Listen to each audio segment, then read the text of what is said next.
പുതിയ വീഡിയോയിലേക്ക് എല്ലാവർക്കും സ്വാഗതം. നമ്മളിന്ന് സോയ വെച്ചിട്ടുള്ളൊരു കറി കേട്ടോ കാണിക്കാൻ പോകുന്നത്. തന്നെ പച്ചമുളക്, വെളുത്തുള്ളി, ഇഞ്ചി ഇവ ചതച്ചെടുത്തിട്ട് വരാം. ഈ സോയ 2-3 മണിക്കൂർ ചൂടുവെള്ളത്തിലിട്ട് വെച്ചതാണ് കേട്ടോ. കഴുകിയിട്ട് നന്നായിട്ട് കഴുകിയിട്ട് പിന്നെ ഉള്ളി നുറുക്കി വെച്ചു, ഇഞ്ചി വെളുത്തുള്ളി ചതച്ചു. ഇനി തക്കാളിയും കൂടി അരിഞ്ഞു വെക്കട്ടെ. ഇനി നമ്മൾ സോയ ഇട്ട് കുക്കറിലേക്ക് വെള്ളം സോയയും കൂടി, പിന്നെ അതിലേക്ക് നമ്മൾ അരിഞ്ഞ് വെച്ചിരിക്കുന്ന ഉള്ളി ഇട്ട് കൊടുക്കുക. ഉള്ളി, തക്കാളി, 2 പഴുത്ത തക്കാളി, ഇഞ്ചി, പച്ചമുളക് ചതച്ചത്, അതിലേക്ക് 1 സ്പൂണ്, നല്ല വലിയൊരു ടീസ്പൂൺ കേട്ടോ മല്ലിപ്പൊടി, 1-1.5 ടീസ്പൂണോളം ഇട്ടെടുത്തു. പിന്നെ മുളക് പൊടി നിങ്ങളെ എരിവിനനുസരിച്ച്, ഞാൻ 1 സ്പൂൺ എരിവുള്ള മുളക് പൊടി കേട്ടോ.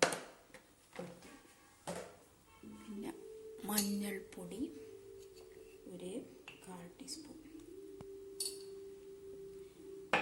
ഗരം മസാല കുറച്ച്,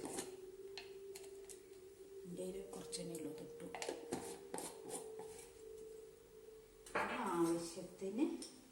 ആവശ്യത്തിന് ഉപ്പ്.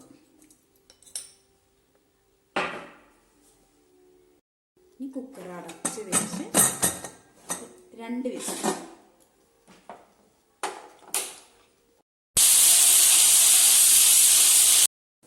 കുക്കർ തുറന്ന്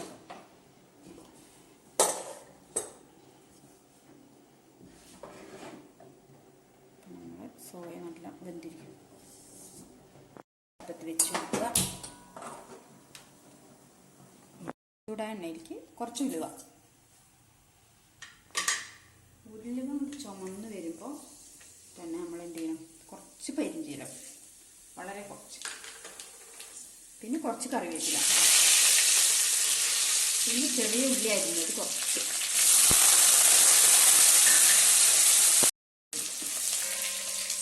അതായത് നമ്മൾ വാടക്കച്ചുള്ളി അതില്ല.